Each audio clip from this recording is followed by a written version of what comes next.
Haleluya. Amen. Haleluya. Amen. Baji huyu anasema nina ushuhuda, si mmoja, ni zaidi ya huo mmoja. Amen. Ya kwamba Mungu ni mwaminifu. Mwambie mwenzako Mungu ni mwaminifu. Mwambie tena Mungu ni mwaminifu. Mungu ni mwaminifu. Mwaminifu akiahidi huwa anatenda. Mwaminifu akiahidi huwa anatimiza. Kwa maana ahadi zake na ahadi zake ni za kweli, na yeye si mtu hata aseme uongo. Na mchana wa leo na asubuhi ya leo tuko ndani ya nyumba ya mwaminifu. Anaitwa mwaminifu, Mungu mwaminifu, Mungu mshika maagano, ashikae amri zake na neno lake. Na mchana wa leo tumekuja kwake mwaminifu tena. Rebosa tarama koriama. Tumekuja kwake mwaminifu tena, kwa maana tumejua hayupo mwingine ambaye anaweza akaahidi na akatekeleza. Wanadamu wanaweza wakaahidi wakashindwa kutekeleza, lakini Mungu akiahidi jambo lake lazima atalitekeleza. Na mchana wa leo tuko ndani ya nyumba ya aliye mwaminifu na wa kweli. Haleluya. Amen. Haleluya. Amen. Huyu mwaminifu siku ya leo ameandaa jambo kwa ajili yako. Amen. Huyu mwaminifu siku ya leo ameandaa jambo kwa ajili ya familia yako. Huyu mwaminifu ameandaa jambo kwa ajili ya ukoo wako na uzao wako. Hebu mpigie makofi na shangwe. Haleluya.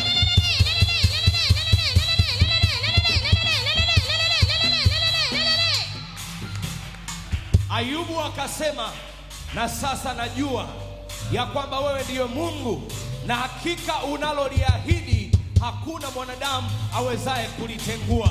Na mchana wa leo tuko mahali hapa tena ili tupate ahadi zitokazo kwa huyu Mungu mwaminifu. Mpe makofi na vigelegele na shangwe. Lakini zaidi ya yote huyu mwaminifu huwa ana mtu wake. Haleluya. Huyu mwaminifu huwa ana watu wake ambao anawapaka mafuta, ili wakikaa wakiwaza, wanawaza kama mwaminifu anavyowaza. Wakifikiri, wakiomba, huyu mwaminifu anawapa maneno ya kuambia watu wake. Na mchana wa leo yuko hapa mtu ametuma kutokea kwa Mungu, naye ana Roho wa Bwana ndani yake, na Mungu amempaka mafuta, naye ana neno kwa ajili yako. Haleluya. Haleluya. Mwambie mwenzako ana neno kwa ajili yako. Kwa sababu Mungu anapotaka kumsaidia mtu, sema huwa analituma neno. Mwambie mwenzako analituma neno. Na hili neno anaweka ndani ya mtu, anamjaza maneno yake.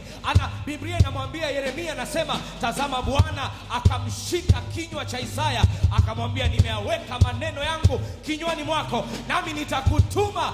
Na huyo ametumwa kwa ajili ya Dodoma, ametumwa kwa ajili yako. Hebu piga makofi na vigelegele. Shika kitambaa chako, kama umekaa simama kwa miguu yako, pigie Yesu makofi na vigelegele na shangwe anapokuja Baba yetu na askofu wa jimbo la Dodoma.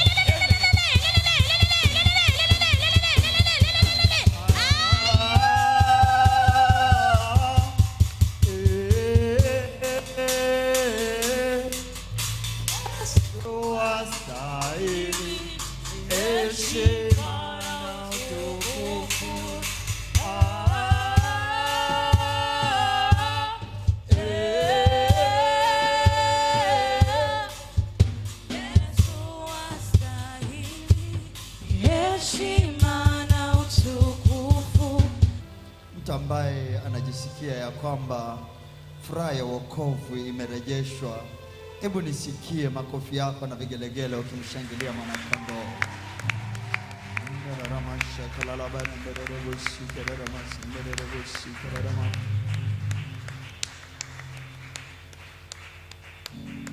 Ukiwa nyumbani kwa Baba, hapa ndio mahala pekee ambako unaweza ukajisikia furaha.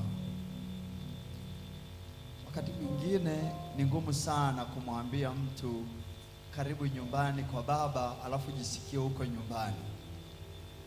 ni mbaya sana. Kwa nini? Kwa sababu mtu mwingine ametoka nyumbani, mama huwa anapigwa na mume wake. Kwa hiyo unapomwambia jisikie huko nyumbani, anawaza viboko baadaye vinafuata. Kuna mtu mwingine haoni, hapati thamani yoyote nyumbani kwake, anadharauliwa.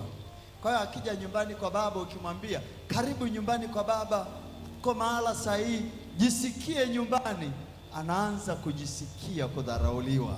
Lakini nyumbani kwa baba hakuna dharau, hakuna vipigo, hakuna manyanyaso, hakuna masengenyo, hakuna.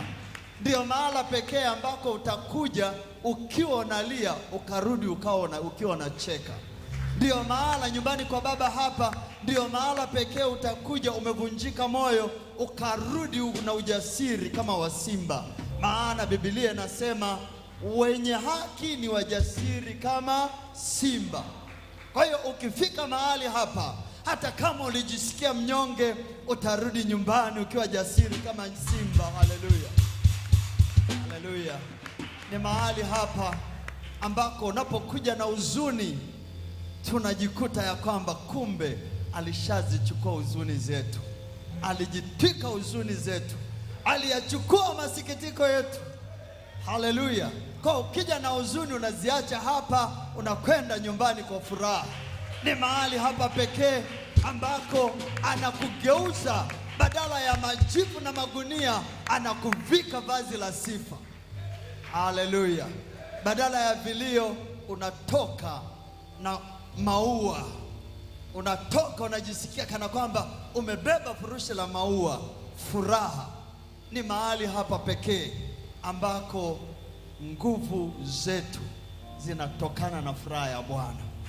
Furaha zetu sisi haitokani na mali tulionayo, haitokani na kutokuwa na tabu kwenye maisha, haitokani na kutokuwa na giza, haitokani kutokuwa na dhoruba, bali furaha ya Bwana ndiyo nguvu zetu.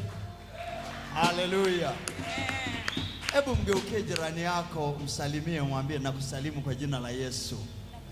Alafu mwambie mahali hapa leo utapata raha sana. Hebu tembea, wasalimie watu 3 4, waambie mahali hapa leo utapata raha sana. Wokovu tumeupata Calvary, uzima nimeupata Calvary. Iyo Calvary, iyo Calvary, wokovu nimeupata Calvary, wokovu nimeupata Calvary. Iyo Calvary, iyo Calvary, iyo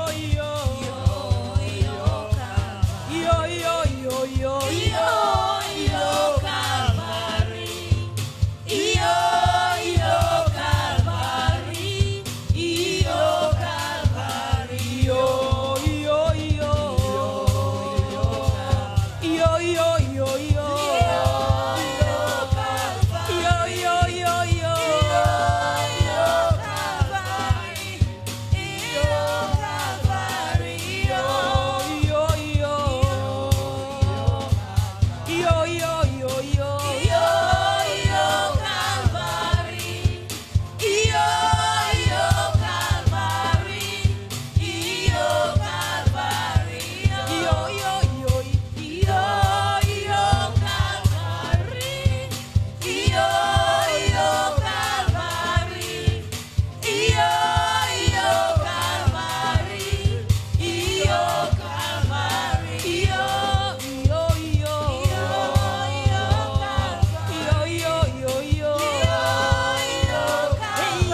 vigelegele. Nguvu zetu hazitokani na yale tulionayo. Uweza wetu hautokani na utajiri tulionao. Nguvu zetu hazitokani na nguvu za mwili tulizonazo. Kwa maana wengine hata kama upepo ukivuma mkubwa unaweza ukatusomba ukatuangusha. Lakini ukitaka kutuangusha kwa kutumia nguvu za rohoni, inabidi ujipange. Inabidi utumie vifaa maalum. Kwa nini? Kwa sababu wokovu wetu sisi tumeupata Kalvari. Wokovu tumeupata Kalvari. Uzima tumepata Kalvari. Iyo Kalvari, iyo Kalvari, iyo.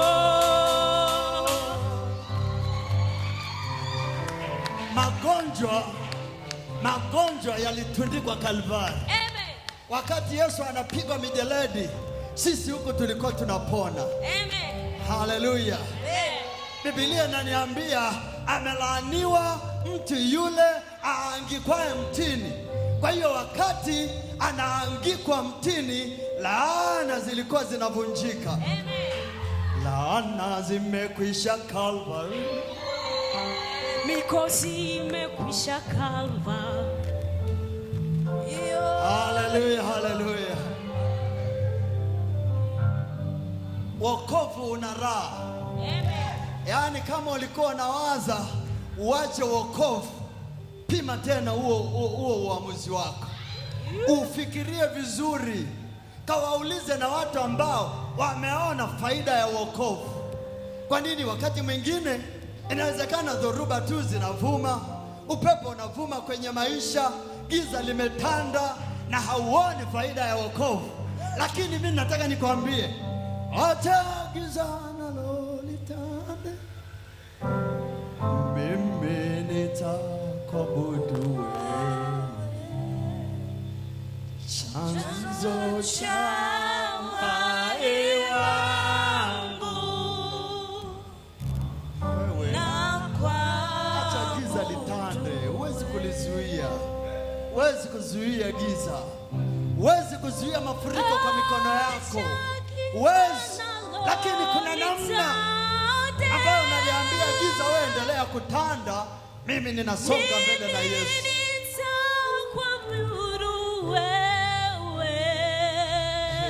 Kariata lewo shikalalama.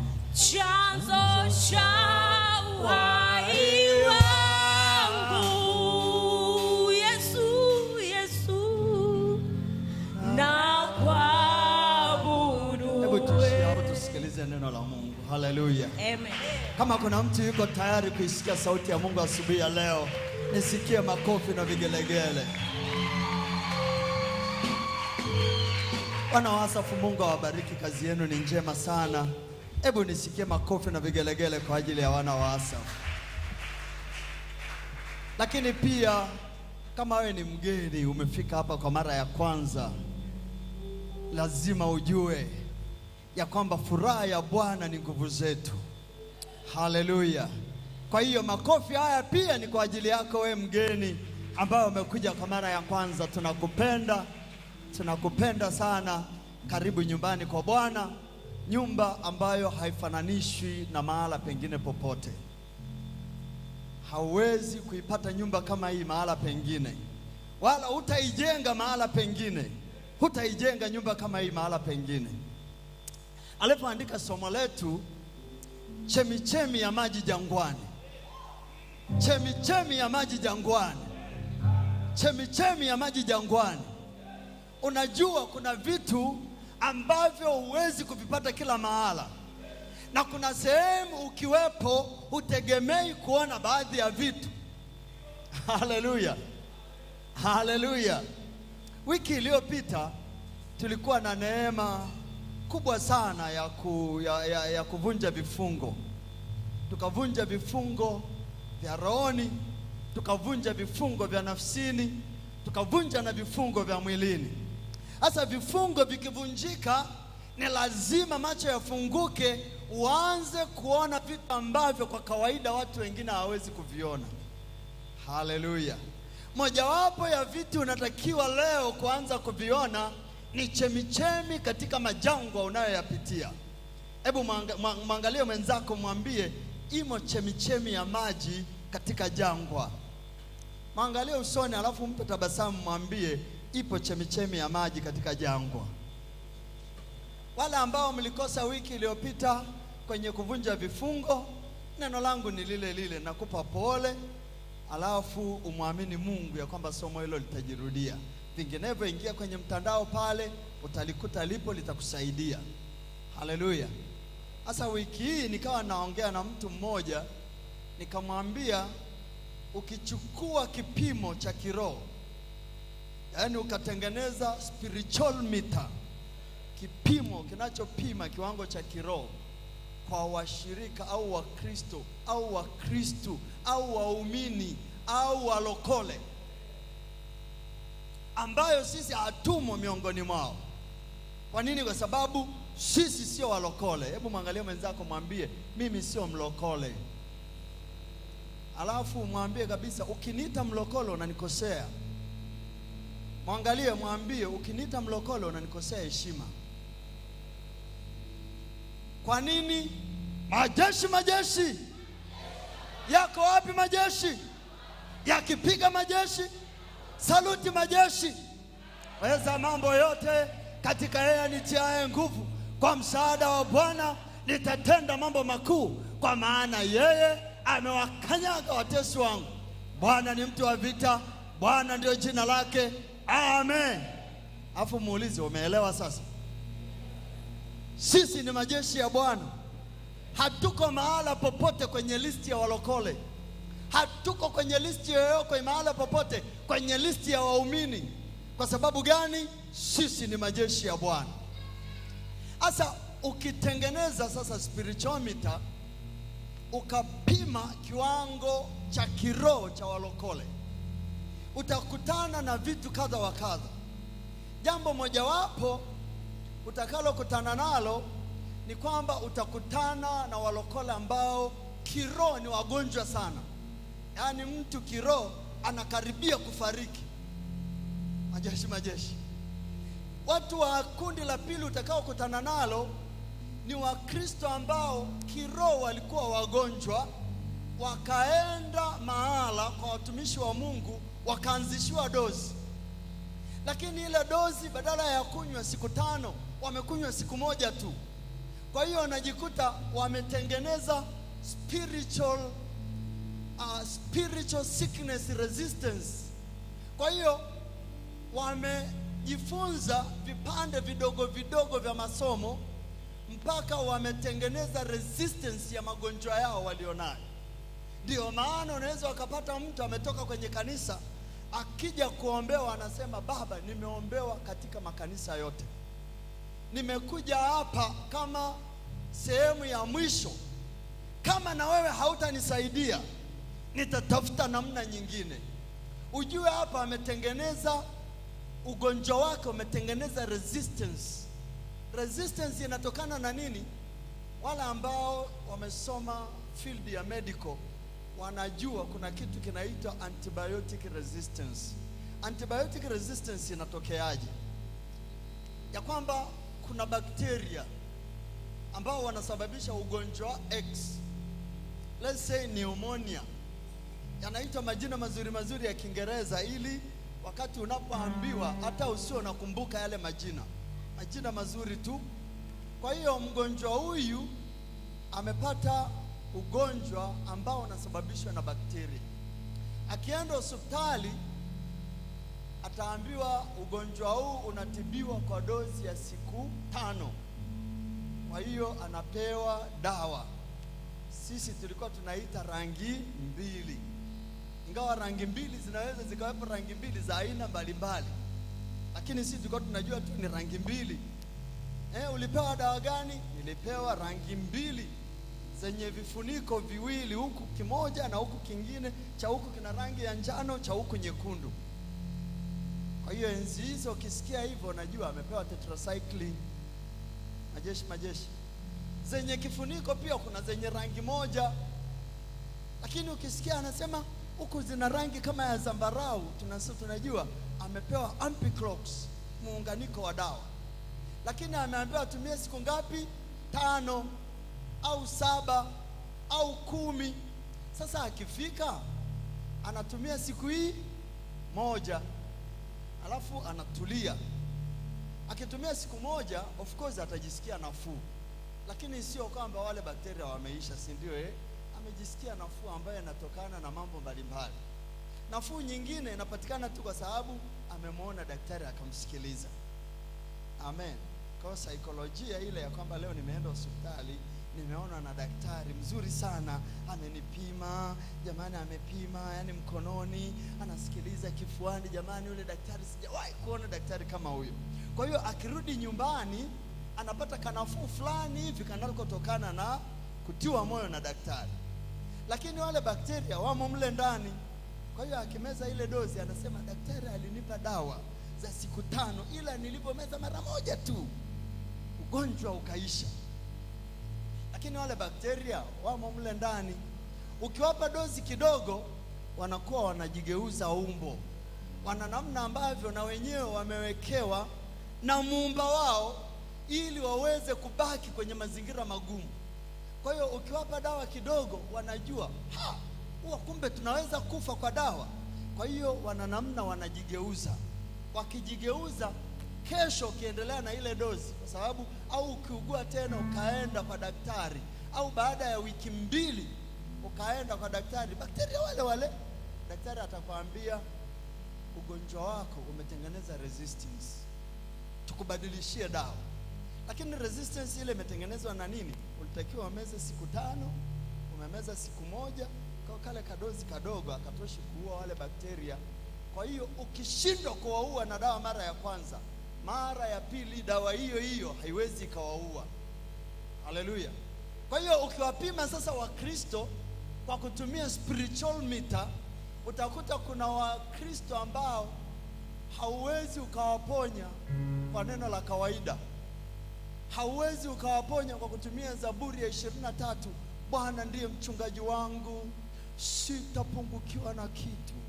Katika malisho ya majani mabichi unilaza, kando ya maji ya utulivu uniongoza. Kila mtu aseme amen. Bwana mwitike. Bwana awe nawe. Najifanya mmesahau juzi tu.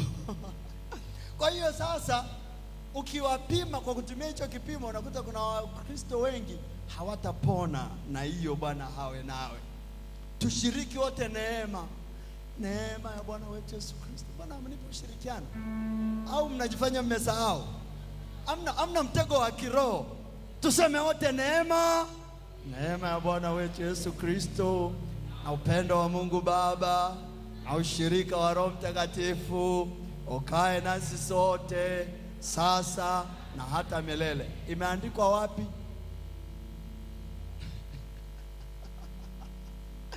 Wote tulikariri, na imefika mahali imetuletea resistance ya kudumu kwenye Ukristo. Kwa hiyo unapokuja mchungaji anasema, leo nataka nifundishe somo linaloitwa chemichemi za maji majangwani, hauelewi mchungaji anataka kusema nini. Nataka nikubadilishie aina ya dawa. Amen. Kwa nini? Kwa sababu wiki iliyopita tulikupa dozi Jumatatu, wiki nzima haujaja. Sasa unaponaje? Kwa hiyo kale kameshajenga resistance, najua kabisa. Yaani kuna mtu kamemjengea resistance.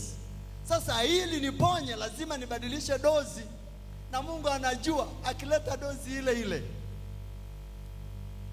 bado kuna wengine watabaki wagonjwa sana. Haleluya. Kwa hiyo Mungu huwa analeta neno kwa ajili ya kila mtu kila siku. Neno la Mungu ni jipya kila siku kwa kila mtu. Kwa hiyo leo ninaomba unisikilize kama hujawahi kusikia. Amen. Kwa sababu Jumapili iliyopita nilikwambia tunataka tuvunje vifungo vya rohoni, vya nafsini na vya mwilini. Tukitoka pale nianze kuwafundisha namna ya kupata mafanikio ya kudumu. Amen. Wengine tulivyomaliza hapa Jumapili haujaja. Sasa mimi nakufundishaje mafanikio ya kudumu na wakati una kifungo? Nataka nikwambie mtu wa Mungu, kuna level ambayo wewe hautaifika mpaka neno la Mungu liwe halisi kwenye maisha yako. Na ukijua hivyo, usingechezea neno. Usingechezea neno. Haleluya. Haleluya. Hebu sema pamoja na mimi, chemichemi ya maji jangwani. Somo hili linalenga kumtoa mtu mmoja kwenye tabu ambayo umekaa muda mrefu. Somo hili linalenga kumsaidia mtu mmoja ambaye umeumizwa sana mpaka hauoni thamani za watu waliokuzunguka. Somo hili linalenga kumsaidia mtu mmoja, badala ya kukaa unalialia, uanze kutafuta namna ya kutoka. Kwa sababu kuna namna nyingine za kutoka, ni lazima uamue ya kwamba nataka kutoka hapa kwenda nakotakiwa kwenda. Somo hili pia litatufundisha ya kwamba kila mtu kwenye maisha yake anabeba kusudi la Mungu, bila kujali ya kwamba amezaliwa jangwani, amezaliwa hospitali, amezaliwa jalalani, amezaliwa na mzazi wa namna gani. Lakini somo hili linataka likufikishe mahali ujue ya kwamba wanadamu huwa wana namna ya kuwaza ambayo hiyo huwezi kuwabadilisha. Haleluya. Kwa hiyo somo hili litatusaidia wakati unapokutana na wanadamu wagumu ambao huwezi kuelewa kwa nini wanafanya yale wanayoyafanya, badala ya kushindana kuwageuza au kuwabadilisha, uamue wewe kubadilika ili uendane nao. Somo hili linataka kutufundisha ya kwamba kuna matatizo mengine ambayo unawaza ya kwamba wewe umeyasababisha, lakini na unajilaumu mpaka leo. Imefika miaka 2 unajilaumu kwa kosa ambalo lilitokea, hukuwa na control nalo. Haleluya. Hebu nenda na mimi kwenye kitabu cha Mwanzo. Kwenye kile kitabu cha Mwanzo sura ile ya 16, ninataka nisome kuanzia mstari wa 3. Kila mtu ukifika pale kwenye Biblia yako na umeandika kwenye daftari lako, nisikie kelele ya amen. Unasema amen kwamba umefungua, umemaliza kuandika, au umenisikia mojawapo, si ndio? Naamini amen hiyo inaonyesha ya kwamba tuko pamoja. Basi ningesikia amen nyingi zaidi ili nijue wote tuko pamoja. Kitabu cha Mwanzo ile sura ya 16, nataka nianzie pale kuanzia mstari wa 3. Basi Sarai mkewe Abrahamu akamtoa Hajiri Misri mjakazi wake. Baada ya kukaa Abrahamu katika nchi ya Kanaani miaka 10, akampa Abrahamu mumewe awe mkewe. Basi akamwingilia Hajiri, naye akapata mimba. Naye alipoona kwamba amepata mimba, bibi yake alikuwa duni machoni pake. Sarai akamwambia Abrahamu, ubaya ulionipata na uwe juu yako, nimekupa mjakazi wangu kifuani mwako. Naye alipoona kwamba amepata mimba, mimi nimekuwa duni machoni pake. Bwana na hahukumu kati ya mimi na wewe.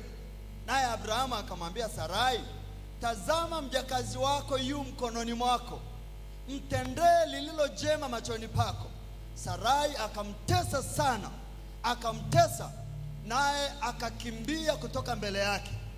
Malaika wa Bwana akamwona kwenye chemichemi ya maji katika jangwa, chemichemi iliyoko katika njia ya kuendea Shuri. Akamwambia Hajiri, wewe mjakazi wa Sarai, unatoka wapi? Nawe unakwenda wapi? Akanena, nakimbia mimi kutoka mbele ya bibi yangu Sarai. Malaika wa Bwana akamwambia, rudi kwa bibi yako ukanyenyekee chini ya mikono yake. Malaika wa Bwana akamwambia, hakika nitauzidisha uzao wako, wala hautahesabika kwa jinsi utakavyokuwa mwingi. Malaika wa Bwana akamwambia, tazama wewe una mimba, utazaa mwana wa kiume, nawe utamwita jina lake Ishmaeli, maana Bwana amesikia kilio cha mateso yako. Haleluya. Nataka tuangalie na kujifunza kutoka kwa huyu kijakazi. Kwanza, ukishasikia mtu anaitwa kijakazi, ujue kwenye familia alipo, anakoishi, yuko kama mfanyakazi, sio kama sehemu ya familia. Cha pili, ni lazima ujue ya kwamba hana maamuzi kwenye ile familia. Sasa kwenye kipindi cha Abrahamu na Sara mkewe, kijakazi alikuwa hana maamuzi hata juu ya mwili wake. Wale ambao walishawahi kuwa house girl mahali au ni house girl leo, unanielewa ninachokisema, ya kwamba wewe unatakiwa uwe wa mwisho kulala wakati bosi amelala, watoto wa bosi wamelala, mama bosi amelala, kila kitu. Yaani wewe lazima uhakikishe milango imefungwa. Alafu wakikuta mlango mmoja wapo haujafungwa, na ilikuwa ni responsibility ya wote. Baba angeweza akafunga, mama angeweza akafunga, mtoto wa kiume angeweza akafunga. Wakikuta mlango haujafungwa, hata kama uko chumbani kwako house girl, atakuita uje ufunge mlango, na yeye amesimama mlangoni. Nini? Kwa sababu ni house girl. Ni kosa lako hukufunga mlango. Lakini nikikuta mlango wa sebuleni haujafungwa, sio kosa la house girl, ni kosa la baba mwenye nyumba. Kwa baba mwenye nyumba, kwanza house girl hana mali yoyote. Mkivamiwa mle ndani, atakayeibiwa ni baba mwenye nyumba. Kwa baba mwenye nyumba ulitakiwa ufunge mlango wa nyumba yako. Lakini baba mwenye nyumba atasimama mlangoni, atamwita house girl ambaye yuko chumbani aje afunge mlango wakati baba mwenye nyumba amesimama mlangoni. Ni kwa nini? Kwa sababu mjakazi huyu anaonekana hana thamani. Sasa mimi nilipokuwa naangalia siku hizi, nikawaza ni siku hizi tu, lakini issue hii ilianza kwenye zamani, siku za Abrahamu. Majeshi. Enzi za Abrahamu, mama mwenye nyumba akishindwa kuzaa watoto, anamchukua house girl, anampeleka kwa mume wake, anamzalia watoto. Na hao watoto sio house girl, ni wa mama mwenye nyumba. Kwa hiyo ilitokea kwa binti mmoja anaitwa Haji, anaishi na familia yenye ahadi ya Mungu, sio familia ya kipagani. Kama leo wangesema anaishi nyumbani kwa watu wameokoka, wamejazwa roho, wananena kwa lugha. Lakini mwisho wa siku kwenye hiyo familia, hata kama baba ananena kwa lugha, mama ananena kwa lugha, ukishajikuta ya kwamba ni hajiri, kijakazi ndio jina lako unaloitwa, sio na watu mtaani, unaitwa na Biblia, ujue mambo yako mengine ni magumu. Haleluya. Sasa mama mwenye nyumba akaona, mimi siwezi kuzaa, ingawa nyuma kuna ahadi ya Mungu, usije ukasahau jambo hilo. Akaamua nimchukue huyu kijakazi, kwa sababu kazi yake mojawapo iwe ni kunizalia watoto. Haleluya. Yaani anasema kazi yake mojawapo, pamoja na kazi zake nyingine nyingi humu ndani, kazi mojawapo iwe ni kunizalia watoto. Kwa process hiyo ikaenda vizuri. Mama akawaza, nikaongee na mzee, I hope kwamba atakubaliana na wazo langu. Mama yule bila shaka akaenda kwenye maombi, akamwomba Mungu ili apate kibali kwa mume wake. Baadaye akaenda kwa mume wake, anamwambia, mimi siwezi kuzaa watoto, ila tuna kijakazi hapa anizalie mimi watoto. Majeshi. Kijakazi kwenye jambo hili hana uamuzi, hawezi akasema chochote. Hawezi kusema chochote kwa sababu yeye ni mali ya mtu, anamilikiwa. Wanaonisikia sema amen. Maana naona watu wamekaa kwa huzuni kweli, yani wanasikiliza kwa makini. Nisikilize vizuri. Haleluya. Kwa hiyo tunajifunza, cha kwanza, kuna mambo ambayo yanatokea kwenye maisha yako hauna control nayo. Yani hata kama ungepewa nafasi kwa pale ulipo huwezi kuyabadilisha. Yalishatokea, yameshatokea. Kwa hiyo inabidi ukae nayo kwa kutulia, uanze baadaye kumwomba Mungu akupe neema ya kutoka hapo uende kwenye hatua nyingine. Kwa nini? Kwa sababu hata hatua ulizochukua za kukimbia hazitakusaidia. Hatua unayoichukua ya kuwa kina kiburi, ya kwamba mimi haunielezi chochote, haitakusaidia. Kwa nini? Kwa sababu yule aliyekuweka pale ana control na maisha yako, anaweza akakufanya vyovyote. Kwa hiyo maisha yameenda, Hajiri kachukuliwa kapelekwa kwa mzee Abraham. Mzee Abraham na yeye kasahau ahadi ya Mungu, kamchukua binti akampa mimba. Sasa kabinti kale kalipoona kamepata mimba, kaja kazito. Sasa ndio kakajifanya kama ndio kenyewe, kama mama mwenye nyumba. Mwambie mwenzako, hata kama una nini huwezi kujifanya mkubwa kwenye nyumba ya watu. Geukie mwenzako mwambie hivi, hata kama una nini huwezi kujifanya mkubwa kwenye nyumba ya watu. Kwa kibinti kile kikawaza, mimi sasa si ndio mama? Mimi ndio mama, mimi ndiye naezaa bibi yangu. Kwanza alipomwona Sara, anaona bibi kabibi, yani anawaza kabibi kenyewe akazai, mimi ndio mwenye nyumba. Sasa kanajifanya kenyewe ndio kenye nyumba. Bibi atakutenda jambo hutasahau.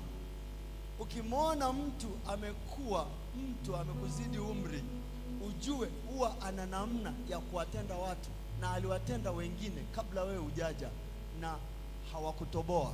Hebu mgeukie mwenzako mwambie, atakutenda jambo hutatoboa. Majeshi. Kwa hiyo sasa kumbuka, wazo la baba kuzaa na mjakazi lilikuwa ni wazo la mama mwenye nyumba.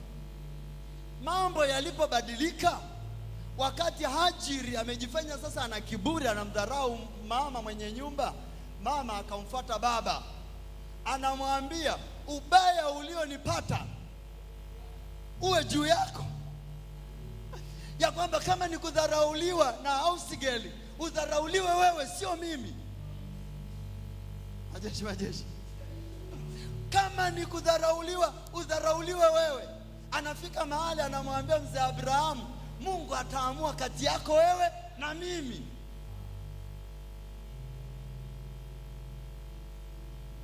Ukiwa wewe ndio mzee Abraham, unawaza, mama, hili lilikuwa wazo lako, hili tatizo limekujaje? Ukiwa wewe ndio mzee Abraham, unaanza kujiuliza, yaani mimi nilimsikilizaje mwanamke huyu? Majeshi. Kule mbele utakuja kuona Mungu alipokuja tena kwenye ugomvi huo. Mungu anamwambia Abrahamu, msikilize tena mkeo Sara. Umemsikiliza mara ya kwanza ukaingia kwenye matatizo, na anakuambia msikilize tena. Majeshi. Ngeukie mwenzako mwambie, ukiingia mahala, tengeneza password na ukae kwa password ukiwa umetulia. Kwa nini? Aliyekuweka pale ana uwezo wa kukutoa. Aliyekuweka pale ana uwezo wa kukuangamiza. Na inapofika kwenye wakati wa kutetea interest, hawaangalii ya kwamba wewe una mjamzito, umebeba elimu, umebeba chochote, anakutoa tu, anakuangamiza. Kwa hiyo tumeona situation ya kwanza ya kwamba kuna mtu uko mahala na hauna usemi, hauna uwezo, hauna nguvu ya kutoka pale. Hapo ndipo unapomhitaji Mungu.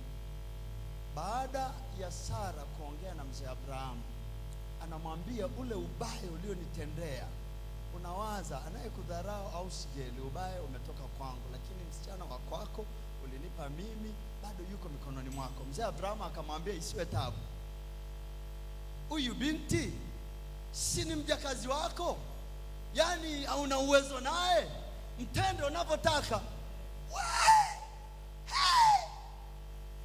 Mwangalie mwenzako mwambie ha. Yaani mama Sara alivyoambiwa vile na Abrahamu, cha kwanza alichokuwa anatarajia, alikuwa anatarajia akimtesa Abrahamu atamtetea. Lakini mwanaume yote mwenye akili, hauwezi ukashindana na mke wako ndani, utashindwa. Hiyo ni vita ambayo utashindwa. Wanaume, niaminini mimi, itakuwa vile vile kama nilivyosema. Yaani ukishindana na mke wako nyumbani, hata kama ni mkorofi, unatengeneza vita ambayo utashindwa. Naongea na wanaume waliooa na wale ambao mnakuja akina nani na kuona wanacheka. Yaani ukiwa unaoa, ujiandae ya kwamba kwenye nyumba hiyo kila kosa litakuwa la kwako, hata kama limeanzishwa na mama. Wanaume sema amen. Wanawake nyamazeni kimya. Kwa hiyo kosa limeanzishwa na mama, limepelekwa na mama, ameinjinia kila kitu, ila yalipokwenda vibaya ni ya mume. Wanawake majeshi our good angels, our ladies. Yaani wake zetu mlikuwa mnastahili muitwe malaika, tena malaika watakatifu ambao waga hawakosei. Wazo la biashara la mama, mtaji umetoa wewe.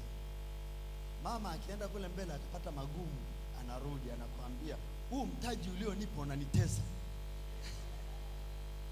Ni inabidi umuelewe. Yaani inabidi. Mzee wangu samahani, umeishi na mama miaka mingapi sasa? Ameishi naye mpaka amesahau.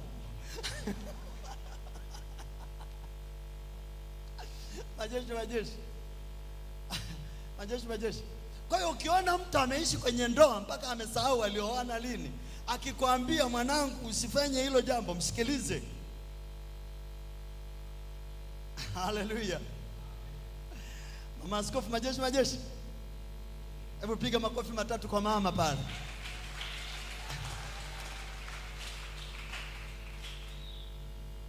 Lengo langu ni nini? Lengo langu sio kuonyesha ya kwamba wanawake wana tatizo. Lakini wanawake, Biblia imesema Mungu anafanya jambo jipya. Mwanamke atamlinda mwanaume. Kwa kama kuna mwanamke hapa aulindi mume wako, pole. Sio shauri yako, kwa sababu mwisho wa siku yakishaharibika anakuja kwa mchungaji. Baba, mume wangu haeleweki. Haeleweki kwa sababu hajaokoka, anashangaa. Ushauri ulikuwa wa kwako, utekelezaji ulikuwa wa kwako, matokeo hayo ni ya kwako, lakini umeyakana. Sisi ambao tumeokoka tunaelewa, hata kama akitoa maamuzi akatekeleza, matokeo yakitokea lazima mwanaume uhusike, na hatupati shida na hilo. Majeshi. Ishu yangu hapa sio mama Sara. Ishu yangu hapa ni mjakazi ambaye hana maamuzi. Yupo nyumbani kwa Sara, amebeba ujauzito ambao yeye mwenyewe hakutafuta. Lakini mambo yalivyokwenda tofauti, alivyojaribu kumdharau yule aliyesababisha apate ujauzito, kafukuzwa. Biblia inasema mama hakumwambia toka. Haleluya kina mama, majeshi, mabinti zangu, hakumwambia toka. Yaani mama ana namna ya kukutenda uondoke wewe mwenyewe, na uondoke ujui unakokwenda. Majeshi. Mzee Abrahamu alipoona mambo yamechacha, akasema haya ni mambo ya wanawake, ni waachie waamuane wenyewe. Ajiweka pembeni. Sasa mwenye nyumba unakuaje hivyo? Unatakiwa kuwa na maamuzi. Sio mshauri hata Bibi Sara ya kwamba mvumilie, akijifungua huyu ataondoka tu. Ni hali tu hali ya ujauzito. Umwambie Bibi Sara, wewe hujawahi kuzaa, ila angalau ungemuuliza anajisikiaje akiwa mjamzito. Lakini Biblia inasema Bibi Sara akamtesa. Akitoka hapo kula anapokwenda hawezi kuomba tena kazi kama mjamzito. Hakuna mtu atakaye ajiri binti wa kazi nyumbani akiwa na kitumbo kikubwa. Majeshi akiamua kwenda kufanya kazi ya vibarua hawezi kubeba ndoo ya maji, hawezi kubeba matofali. Kwa hiyo unabaki msaada mmoja tu, Mungu peke yake. Mungu peke yake. Lakini jambo la pili ambalo nataka kujifunza kwa binti huyu, alivyoteswa akakimbia, anakimbilia jangwani kabla ya wakati. Biblia inasema wakati amekimbia hajui anakoelekea, malaika wa Bwana akamkuta kwenye chemichemi ya maji. Chemichemi iko jangwani, lakini wakati huo hahitaji maji. Sio kwamba amekimbia jangwani kwenda kunywa maji, no. Lakini Mungu anataka kutufundisha ya kwamba wakati ukiwa kwenye tabu, kuna kamsaada kanapatikana mahala. Haleluya. Kuna kamsaada ambako kapo kwenye ile njia unayopita. Lakini kikubwa zaidi, jambo la tatu ambalo ninajifunza, anamwambia rudi ukanyenyekee kwa bibi yako. Mtu anayekutesa, tuko tunatarajia Mungu akikutana naye amchukue ampeleke kwenye familia nyingine. Tuko tunatarajia Mungu akikutana naye ampeleke mahali apate kakazi kazuri ambako katamsaidia apite kwenye kile kipindi cha ujauzito. Lakini Mungu anamwambia rudi kanyenyekee kwenye mikono ya bibi yako. Unawaza Mungu anapenda huyu binti anapoteseka? Hapana, Mungu hapendi huyu binti anapoteseka. Ni kwa sababu kwenye jambo lolote lenye mpango wa Mungu huwa kuna majira na wakati wa kutekeleza. Ukifanya hilo jambo nje ya majira utaharibikiwa.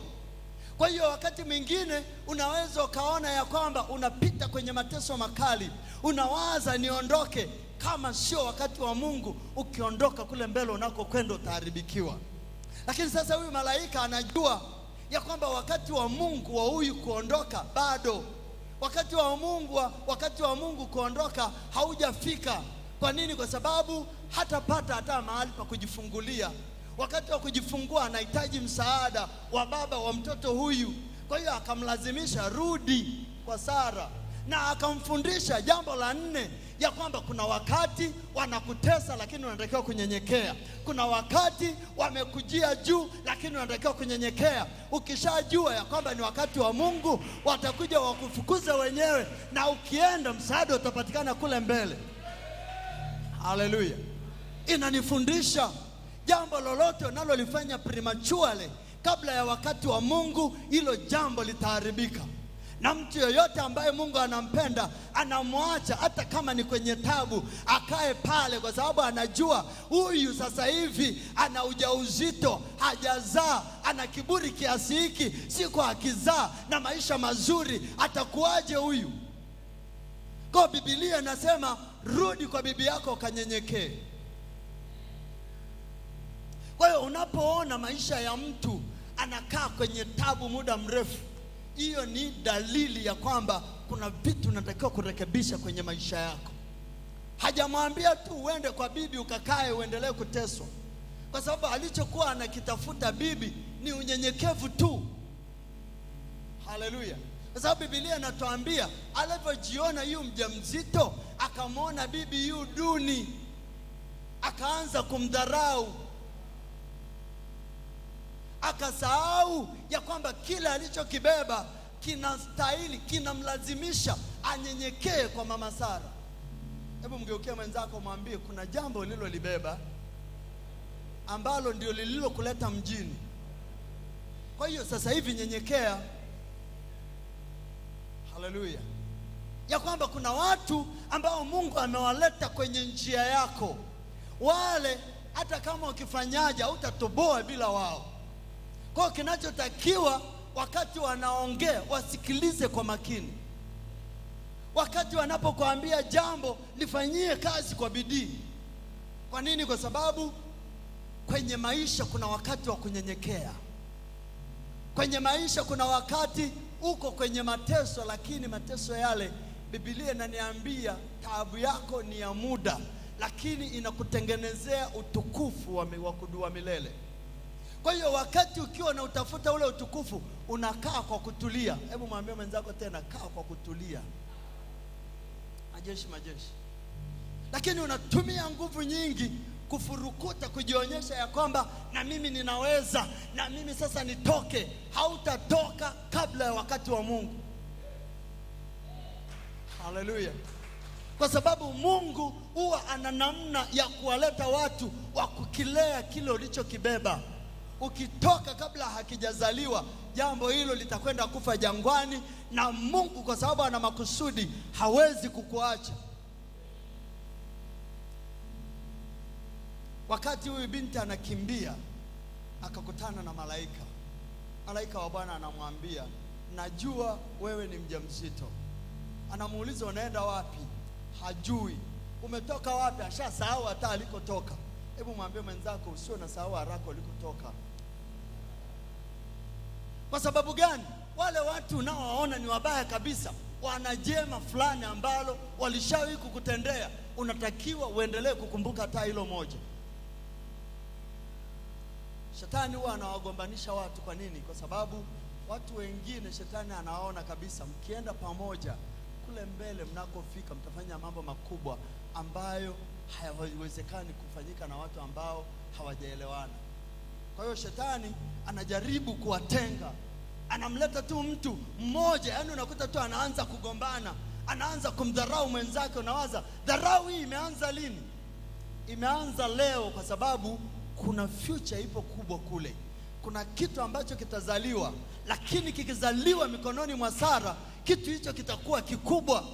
Anamwambia ya kwamba huyu uliyembeba tumboni atakuwa taifa kubwa, na uzao wake nao hautahesabika. Ahadi ambayo alipewa Abrahamu kule nyuma na haijatokea. Kwa hiyo Mungu akikutanguliza mahala, ukae kwa kutulia. Hebu mwambie tena wenzako, kaa kwa kutulia. Watu wengine yani kakitu kadogo tu, kabaraka kadogo, yani ya kwamba yani wewe umetoka tu kwenda chuo uko mwaka wa kwanza, na wadharau wote kwenye ukoo. Kwenye huu ukoo mimi peke yangu nimesoma. Unamdharau na mjomba ambaye anakulipia ada. Sasa mjomba, wewe mwenyewe hujasoma, haya mambo ya shule utayajuaje? Akikata ada umeisha. Majeshi. Kwa hiyo kuna wakati mwingine unatakiwa tu kunyenyekea kwa mjomba, yani mjomba, shikamoo mjomba, shikamoo sana, shikamoo mno. Majeshi. Baba mdogo, yani unatakiwa yani unamwamkia, yani shikamoo baba mdogo, shikamoo mno, shikamoo. Ukae hapo tulie, sababu anauza ng'ombe zake akulipia ada. Unajua tangu mjomba, unajua kule chuoni bwana, kuna kaustaarabu fulani. Yani ukishaanza kusoma, ukifika mwaka wa pili, hata miguu kidogo inakuwa mizito, huwezi kupiga magoti. Kwa mjomba wa Kisukuma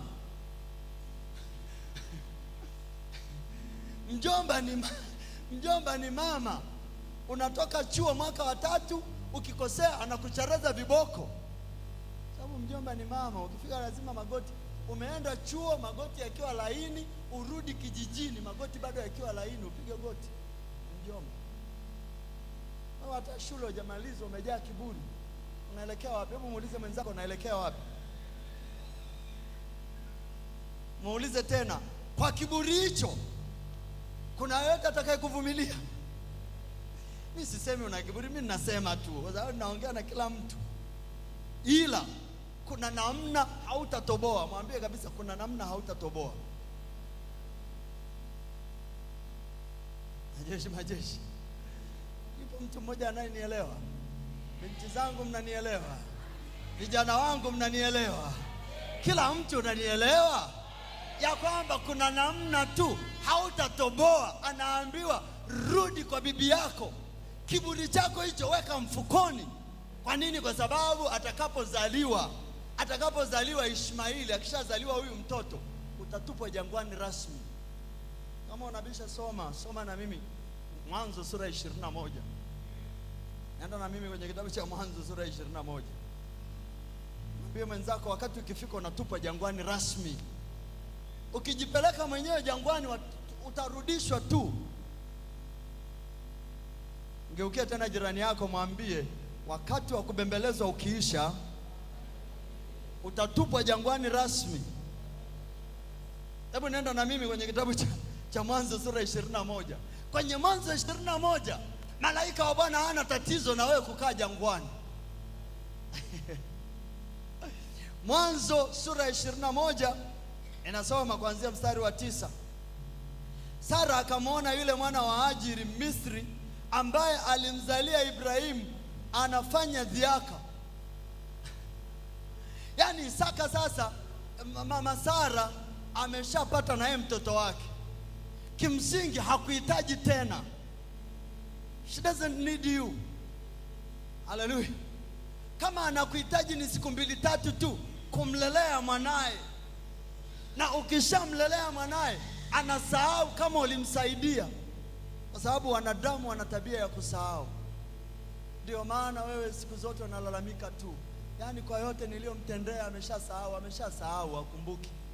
Hebu mwambie tena mwenzako, ameshasahau. Kwa sababu binadamu ana tabia mbalimbali, lakini tabia kubwa ni 4. Ya kwanza, msahaulifu. Hata kama ukimfanyiaje, yaani hata kama ukimfanyia nini, baada ya muda tu atasahau. Anasahau yote uliyomfanyia, anasahau. Kwa ukimwona amesahau, usimshangae, ndio mwanadamu. Lakini la pili, mwanadamu wa muda tu, atakuwepo leo na kesho kutwa kaenda zake. Ndio maana maandiko yanasema, amelaaniwa mtu yule amtegemeaye mwanadamu, amfanyaye mwanadamu kuwa kinga yake, na moyoni mwake amemwacha Bwana. Kwa nini? Kwa sababu huyo mwanadamu anaweza akaondoka saa yote. Eti Biblia inasema mtu huyo atakuwa kama fukara nyikani, hataona mema yanakotokea. Atakuwa kama mti uliopandwa katika nchi ya chumvi, majangwani. Kwa nini? Alikuwa anamaanisha ukimtegemea mwanadamu, akiondoka unabaki huna msaada. Haleluya, haleluya. Tabia ya tatu ya mwanadamu, hanaga shukrani. Ukiona mwanadamu yote umemfanyia jambo akakwambia asante, Mungu akubariki, jua amesaidiwa na Bwana, hawanaga shukrani. Ndio maana sasa kwenye kitabu cha Wahenga sura isiyojulikana akasema, tenda mema uende zako, usingoje shukrani. Na mnayajua kuliko Zaburi ya 23. Mnayajua kuliko Zaburi ya 23. Unajua kabisa. Unalijua hilo andiko kuliko Zaburi ya 90, hilo andiko la Wahenga kuliko Zaburi ya 91. Unalijua hilo kuliko Zaburi ya 121. Unayajua vizuri. Unayajua kuliko Zaburi ya 2. Unayajua kuliko hata kitabu cha Isaya sura ya 1 mstari wa 18. Wale wanaosomaga Biblia wanajua ninachokiongelea. Kitabu cha Wahenga sura isiyojulikana, tenda wema uende zako. Majeshi.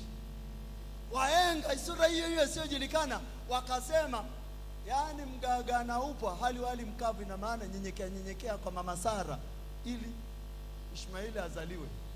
Afu mambo mengine yataendelea tu, kwa sababu kama ni jangwani unaharakisha nini? Si utaenda tu. Majeshi. Angalia mwenzako, mwambie kama ni jangwani utaenda tu, unaharakisha nini? Kwa hiyo binti alipoondoka kabla ya wakati, malaika akamwambia wakati bado, rudi. Sasa wakati umefika kwenye sura ya 21. Kwa hiyo akamwambia Ibrahimu, mama Sara tena huyu kabinti kamerudi, kamenyenyekea, Ishmaeli kazaliwa. Safari sio kosa la Hajiri. Hajiri alishajifunza ya kwamba ukimkoromea mama Sara yatakayo kupata hutasahau. Sasa safari Kaishmaili hakana experience ya mama Sara. Makosa ya mtoto yanahamishiwa kwa mama, na ili yaende kwa mama lazima yaingie kwa mzee Abrahamu. Kama umekaa na mwanaume mwambie pole sana mzee Abrahamu.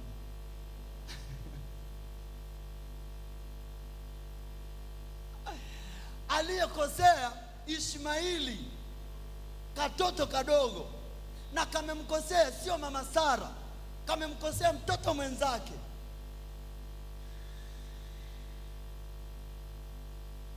Ni tatizo kubwa, ni shida kubwa, binti wa kazi kukaa na mtoto wa bosi kwenye nyumba moja, kwa sababu katoto ka bosi hata kakiona tu umempa mtoto wako maji ya kunywa, kanakuja kumwambia mama yake maji yote humu ndani anapewa tu katoto kadada. Majeshi. Yaani katoto kanakuja kusema tu mimi siku hizi mama sipewi hata maji yote anakunywa alfe. Katoto kabosi, hata kama ni uongo. Na kakikusemea uongo wa mtoto wa bosi ndio ukweli ndani ya nyumba. Majeshi. Yaani uongo wa mtoto wa bosi kinyume na mtoto wako, huo ndio ukweli wa humo ndani. Na hukumu itakayotolewa dhidi yenu, hukumu inatolewa kwa mtoto na kwa mama yake. Tuendelee kusoma, anasema kwa hiyo akamwambia Ibrahimu, mfukuze mjakazi huyu na mwanaye, maana mwana wa mjakazi wakati akiwa yeye hana mtoto amemchukua mjakazi kumpeleka kwa Abrahamu. Kwa hiyo sasa hivi amekuwa ni mtoto wa mjakazi kwa sababu yeye mwenyewe amepata na yeye wa kwake. Anasema mwana wa mjakazi hata rithi pamoja na mwanangu Isaka. Na neno hilo lilikuwa baya sana machoni pa Ibrahimu kwa ajili ya mwanaye. Kumbuka huyu naye muita mwana wa mjakazi ni mwana wa Abrahamu, ambaye ulisababisha wewe mwenyewe azaliwe. Majeshi. Wanayenielewa sema amen. Kwa hiyo jambo hili likawa baya machoni pa Abrahamu. Mzee Abrahamu anawaza, huyu binti alikuja hapa nyumbani ako binti, si ndio Sasa hivi ana mtoto. Tunapomfukuza kutoka hapa anakwenda wapi? Mzee Abrahamu anawaza zaidi, anawaza, je, uzao wangu mimi huyu aliyezaliwa huyu atakuwaje? Anajaribu kumwangalia mke wake, anawaza, mama, mbona wewe kigeugeu unageuka kila siku?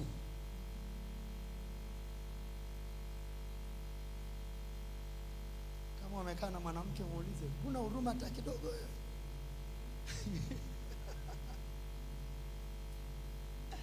Kwa hiyo mzee alipokuwa anawaza, anaangalia mpaka na kesho ya Hajiri, anaangalia kesho ya Ishmaili. Mama anaangalia tu huyu wa kwake, anaangalia kesho yake, anaangalia itakavyokuwa. Huyu mwingine haimuhusu, ingawa yeye ndiye aliyemtengeneza. Kwa mzee Abrahamu anawaza, mke wangu amekuwa mkatili sana. Nikwambie jambo, kukiwepo na mpango wa Mungu kwenye maisha yako, mtu yoyote atakayeletwa ni wa muhimu na wengine watakuwa wakatili. Kwa sababu kuna namna, ili wewe uingie kwenye mpango wa Mungu lazima ukutane na watu wa kufanyia ukatili. Na ukitaka kujua kilichokuwa kinaendelea, Mungu akamwambia Ibrahimu, neno hili lisiwe baya machoni pako kwa ajili ya huyo mwana na huyo mjakazi wako. Kila akuambiacho Sara, kila akuambiacho, na haujui kesho atakwambia nini. Anamwambia kila akuambiacho Sara, sikiliza sauti yake, kwa maana katika Isaka uzao wako utaitwa, naye mwana wa mjakazi nitamfanya kuwa taifa, maana huyu naye ni uzao wako. Ibrahimu akaamka asubuhi na mapema, akatoa mkate na kiriba cha maji, akampa Hajiri, akamtwika begani, na kijana akamruhusu, naye akatoka akapotea katika jangwa la Beersheba. Kwa hiyo ametoka, hajui anakokwenda, na iliyo karibu, sehemu ya kwenda iliyo karibu ni jangwani. Najifunza ya kwamba mtu yeyote, hata kama umebeba hazina ya namna gani kutoka mbinguni, kabla hazina hiyo haijadhihirika, ujue kuna jangwa liko mbele. Na bahati mbaya sana, sema majangwa huwa yako karibu kuliko miji. Ukitoka nje nyumbani kwako jangwani, ulikimbia kijijini ukawaza naenda mjini, lakini kumbe jangwa lako liko hatua moja tu, mjini ndio jangwani pale. Umekimbia kutoka kwenye biashara moja unaenda kwenye biashara nyingine, jangwani. Umeacha kazi ya kwanza, ile kazi nyingine, jangwani. Kwa nini? Kwa sababu Mungu ana tabia ya kuwafundisha watu. Tabia nzuri na tabia ya kumpendeza Mungu haitengenezwi kwenye majumba ya kifahari. Tabia ya kumpendeza Mungu huwa haitengenezwi kwenye air condition. Hakuna. Ukimwangalia Daudi, amekuwa shujaa kwa sababu ya kukimbizana majangwani na Wafilisti. Hauwezi kuwa shujaa wa wokovu bila jangwa. Hakuna utajiri unaokuja bila jangwa. Kuna wakati mwingine hata kupata watoto, pamoja na kwamba wameolewa, lazima wapite kwenye jangwa, ili atakapozaliwa mtoto yule ujue ya kwamba huyu nilimpata kwa Bwana.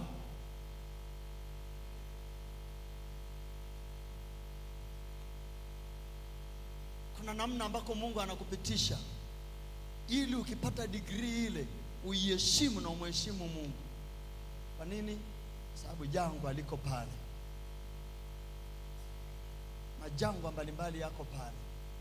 Ndio maana nikakwambia, ikifika wakati wa kwenda jangwani, hutalazimishwa na mtu. Ukikimbilia jangwani wakati wako ukiwaza watakuja wakubembeleze, hakubembelezi. Anakutengenezea mazingira ya kuishi jangwani. Ninaomba Mungu leo utakapokuwa jangwani usipungukiwe na jambo lolote. Kwa nini? Kwa sababu majangwa yapo. Kwa sababu gani? Jangwa lipo tu kwa mtu wa Mungu. Unapofika jangwani ni lazima utafute namna na namna nzuri. Anatufundisha huyu binti. Biblia inasema akapotea katika jangwa la Beersheba, akaenda siku kwa jua, yale maji yakaisha katika kiriba. Akamlaza kijana chini ya kijiti kimoja, akaenda akakaa akimkabili mbali naye kadiri ya mtupo wa mshale, maana alisema nisimwone kijana akifa. Naye akakaa akimkabili, akapaza sauti yake akalia. Mungu akasikia sauti ya kijana. Hajiri amelia mpaka machozi yameisha. Lakini sasa kile ambacho kimezaliwa kinatakiwa kitunzwe, na kinatunzwa na Mungu kwa bidii, kinatunzwa na Mungu kwa uaminifu. Aliyezaliwa akilia, Mungu anasikia. Kumbe kuna wakati mwingine kile ulichokibeba kinaweza kikakusababishia matatizo, lakini kikifika kwenye pointi fulani, hicho ndicho kitakachokusaidia. Kile ambacho kilikuingiza kwenye matatizo kitakuwa baadaye msaada kwa ajili yako. Kwa hiyo ukishajijua ya kwamba kuna kitu umekibeba, usikiachilie kwa sababu ya matatizo. Kuna wito umeubeba, usiuachilie kwa sababu ya matatizo. Kuna huduma umeibeba, usiitupe kwa sababu ya matatizo.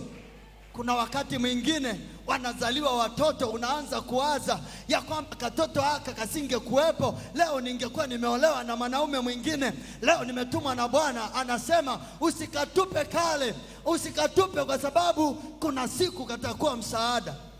Huyu binti ameenda jangwani, maji aliyopewa yameisha, maombi yote yameisha. Namna za kuomba alishatumia maombi ya kila aina. Maombi ya kuvunja ameomba, hayakusaidia. Maombi ya kurudisha vilivyoibiwa ameomba, haikusaidia. Maombi ya toba ameomba, haikusaidia. Ameomba maombi ya kila aina. Maombi ya kujitakasa ameomba, hayakusaidia. Katatizo kako pale pale. Kumbe kale katatizo nako kaona ni katatizo, wewe endelea kukabeba, kaweke mbele za Bwana. Bwana akikaangalia kale anakuhurumia na wewe. Biblia inasema mtoto alivyolia, sio mama yake, sio Hajiri. Hii haikuwa tena ishu ya Hajiri. Hajiri yeye alirudishwa kwenda kunyenyekea ili mtoto azaliwe aanze kujitetea mwenyewe.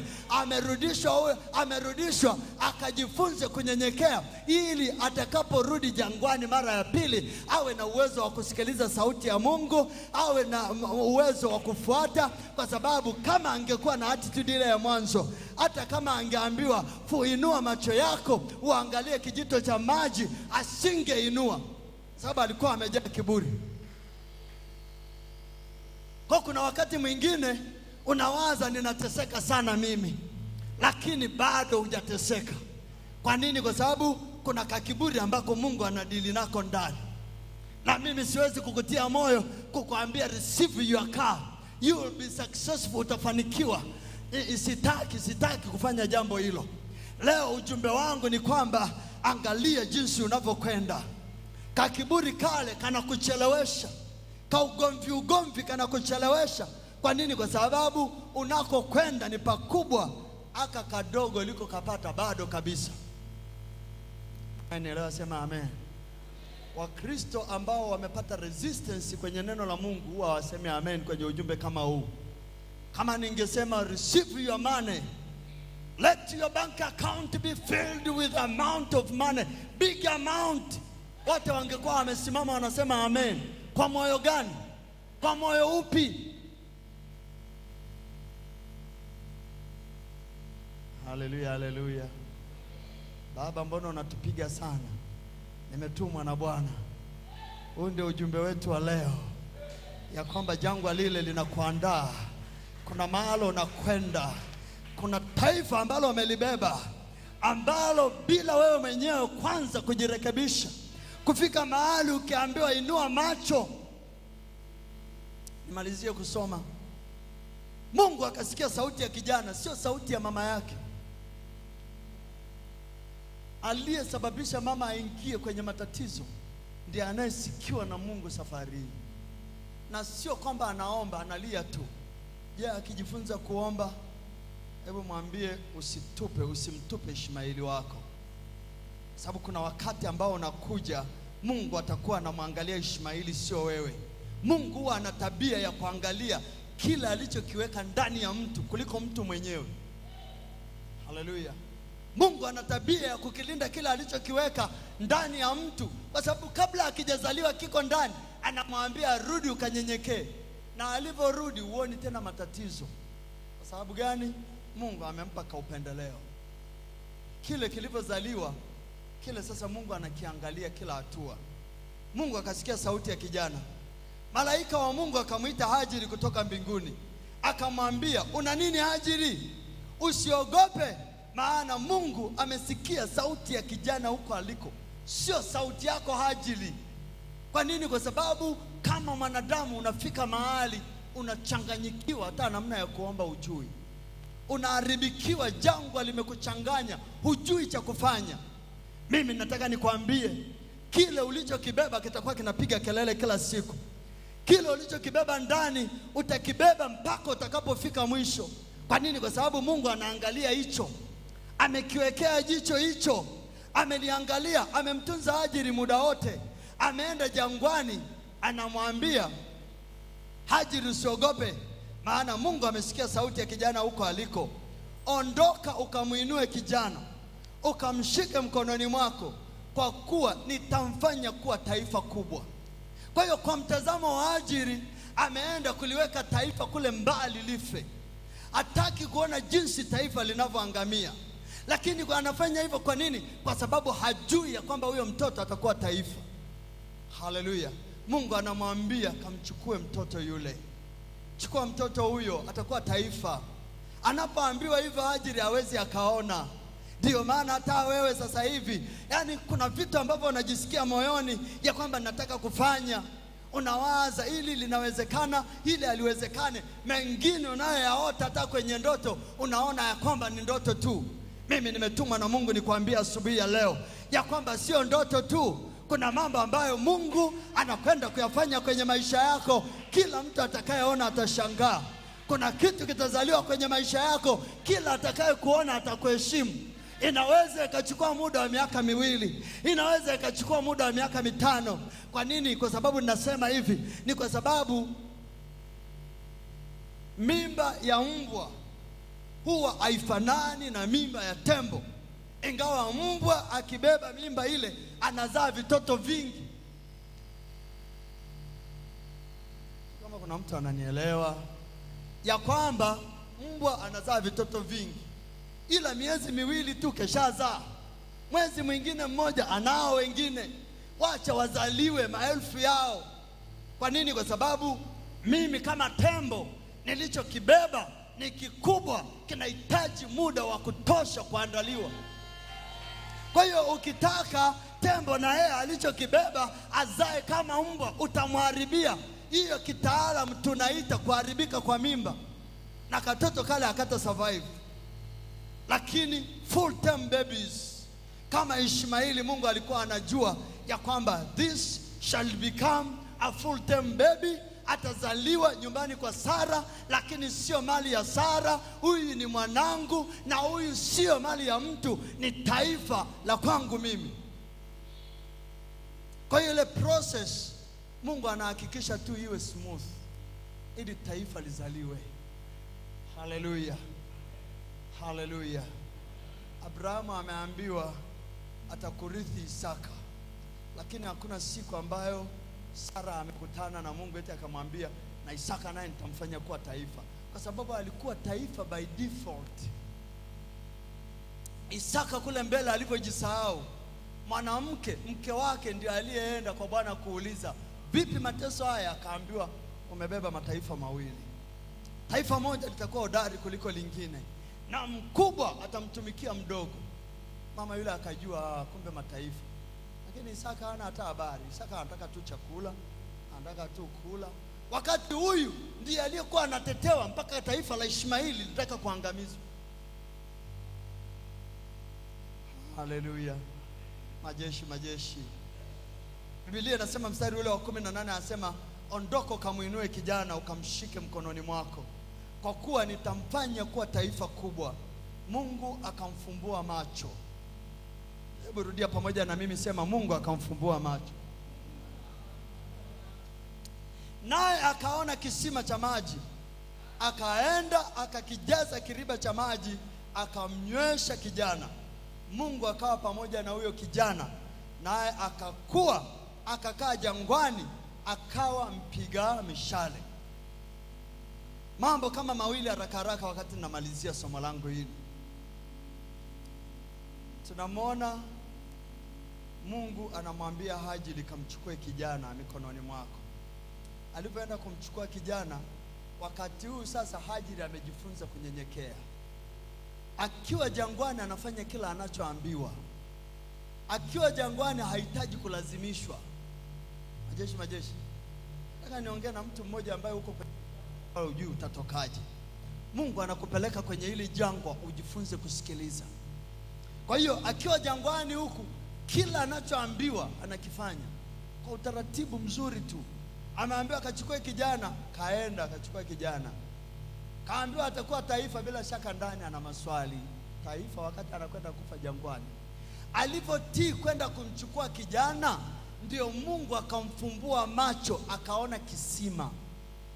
Kwa hiyo na maana kisima hiki hakikutengenezwa jangwani na Hajiri, wala Mungu hakufanya muujiza wa kutengeneza kisima jangwani. No, kisima kilikuwepo, ila kwa sababu ya hali ya moyo wa Hajiri hakuwa anaweza kukiona. Haleluya. Mgeukie jirani yako, mwambie pale pale ulipo kuna kisima. Kwa hiyo kuna vitu ambavyo vinapatikana kwenye maisha, utaviona tu ukibadilisha mtazamo. Yaani kuna vitu hautavipata mpaka utakapobadilisha mtazamo wako. Mtazamo wako unyoke, uendane na mtazamo wa Mungu. Ufike mahali uweze kutendea kazi kila neno unaloambiwa. Alipoambiwa kambebe mtoto, ndio akaenda kubeba mtoto, macho yakafunguka, akaona kisima. Lakini jambo lingine na jambo la mwisho, kuna vitu vidogo vidogo ulivyo navyo. Biblia inasema akajaza maji kwenye kiriba. Kiriba kile ni kakibuyu alikokuwa anako. Kwa kuna wakati mwingine kuna vitu umevitupa ukawaza havitakusaidia, lakini kumbe hivyo ndio vya kwenda navyo jangwani. Hebu mwangalie mwenzako, mwambie anza na kile ulicho nacho. Kwa tunapokwenda kuongelea mafanikio, ni lazima tuongelee pia viriba tulivyo navyo, ili tuwe na mahala pa kuanzia kujaza maji. Ni lazima tubadilishe mitazamo yetu. Ninapenda sana mtazamo wa wakoma wanne. Ukiisha kujikuta huko jangwani, nataka nimalize. Ukiisha kujikuta huko jangwani, kama kuna mtu ananisikiliza sema ndio nakusikia. Ukiisha kujikuta huko jangwani, ni lazima mtazamo wako ubadilike. Wale unaowalilia hawatakusaidia. Kwa nini? Kwa sababu hapo ulipo ndipo walipokuweka. Tumeona shuhuda nyingi, mtu ambaye ndugu zake wamempeleka kwenye birika, amepooza miaka 18, amekaa pale. Biblia inaniambia Yesu alipokuja anamuuliza, unataka kuwa mzima? Akasema, sina mtu wa kunitupu kuniweka birikani. Maji yanapotibuliwa auja mtu mwingine akapita mbele yangu. Huo ulikuwa ni mtazamo wake, ambao mtazamo huo unapokuja kwa Yesu, mtazamo huo sio mtazamo mzuri. Unapokuja kwa Yesu, mtazamo huo haufai. Unapokuja kwa Yesu, mtazamo wetu unatakiwa uwe tofauti. Kama kuna mtu ananisikia, nikwambie mtazamo gani huo? Ni lazima ukiwa jangwani uwe kama wakoma wanne. Useme tukikaa hapa tutakufa, tukiingia ndani tutakufa, kwa maana ndani kule kuna njaa, lakini twende kwenye kambi ya Waashami. Ni lazima uchague mahala unapotakiwa kwenda. Ni lazima uchague njia mojawapo, usitiki kwenye hiyo njia, hata kama ina hatari uifuate na hatari zake. Kwa nini? Kwa sababu ukikaa hapo utakufa. Ukirudi kule ulikotoka kijijini utakufa nako pia. Umewakimbia wachawi wa kijijini ukaja mjini, na huku mjini nako unajisikia kama umelogwa. Lakini asubuhi ya leo nimetumwa na Mungu nikwambie, sio kulogwa, sio jambo lingine lolote. Unapita kwenye jangwa, ni lazima ukubali ya kwamba niko jangwani, na nikibaki jangwani hapa nitakufa. Nikirudi kijijini kwetu na kule nako kumejaa tabu, lazima nianze kuchagua njia mojawapo ambayo nitaiendea. Ile njia inaweza ikawa na hatari, lazima uichague hiyo. Ile njia inaweza ikawa kavu, lazima uichague hiyo. Hiyo njia inaweza ikawa na tabu, lazima uichague hiyo, kwa sababu ndio njia pekee iliyobaki. Kama kuna mtu ananielewa sema haleluya, haleluya. Kama kuna mtu ananielewa piga makofi na vigelegele kwa Bwana Yesu. Kwa nini? Kwa sababu hiyo ndio njia pekee. Lazima useme nikikaa hapa nitakufa, nikirudi kule nilikotoka na kwenyewe nitakufa. Kwa hiyo unapoona una matatizo na bado umeokoka, kuwaza kurudi duniani sio solution. Kama kuna mtu ambaye anaamini neno hilo, yaani hebu mwambie jirani yako, kurudi kwenye dhambi sio ufumbuzi. Mkazie macho, mwambie kurudi ulikotoka sio ufumbuzi. Kama kuna mtu amenielewa, nataka tuombe. Maombi yetu leo ni kusema nataka niendee kambi ya Waashami. Kuna kambi inatakiwa kuendewa mahali. Kuna kiriba cha maji kinatakiwa kujazwa. Kuna chemichemi ya maji jangwani ambayo tunataka macho yafunguke uione. Kwa nini? Kwa sababu ukibaki hapo ulivyo ukaendelea kulia utafia pale pale. Lakini mimi nataka nikwambie leo, kwenye kambi ya adui jirani tu, kwenye kambi ya adui jirani tu kuna njia. Hapo hapo ulipo kuna kisima cha maji ambacho hujakiona. Hebu simama pale ulipo. Kwa maombi yetu leo machache tu, tena mafupi kabisa. Maombi yetu ni machache tena mafupi, ya kwamba Baba, fungua macho yangu nianze kuona. Fungua macho yangu nianze kuona. Hebu sema kwa jina la Yesu. Siku ya leo Baba, nimesikia sauti yako. Kila jangwa nililopo sasa, ninaomba kwa damu ya mwana kondoo, mwisho wake utimie sasa. Lakini Baba, ninaomba na kutubu kwa kila dhambi niliyoitenda ikasababisha niingie jangwani. Kila kiburi, manung'uniko, kila jambo nililolifanya kwa kuwaza ndani yangu, kwa kunena kwa kinywa, kwa kufanya kwa mikono yangu, kwa jina la Yesu, sababisha nikaingia jangwani. Leo ninatubu, ninaomba Baba unisamehe. Ninaomba Baba uniondolee makosa yangu, kila dhambi, kila uovu, kila makosa niliyoyatenda yakasababisha jangwa na ukame katika maisha yangu. Ninatubu leo kwa jina la Yesu, kwa jina la Yesu, kwa jina la Yesu, kwa jina la Yesu. Baba, ninaomba kwa jina la Yesu unifundishe namna ya kutoka katika jangwa lile. Unifundishe, unielekeze namna ya kunyenyekea kwa wale wote wanaostahili kunyenyekewa. Unifundishe kujifunza kwa wale wote ninaotakiwa kujifunza, katika jina la Yesu, katika jina la Yesu. Ninaomba leo ugeuze moyo wangu, geuza moyo wangu nisikie sauti yako. Nena nami tena kwa jina la Yesu, kwa jina la Yesu. Nena nami tena, unifundishe, uniongoze, nipate faida kwa sababu ya neno lako. Ninaomba Baba, nifundishe leo kwa jina la Yesu, nifundishe leo kwa jina la Yesu. Hebu anza kumwomba Mungu akufundishe. Mwambie Baba, naomba unifundishe, naomba unifundishe kuisikia sauti yako, naomba unifundishe namna ya kuenenda, naomba unifundishe kunyenyekea, naomba unifundishe Bwana, nifundishe. Hebu mwambie, naomba unifundishe Baba.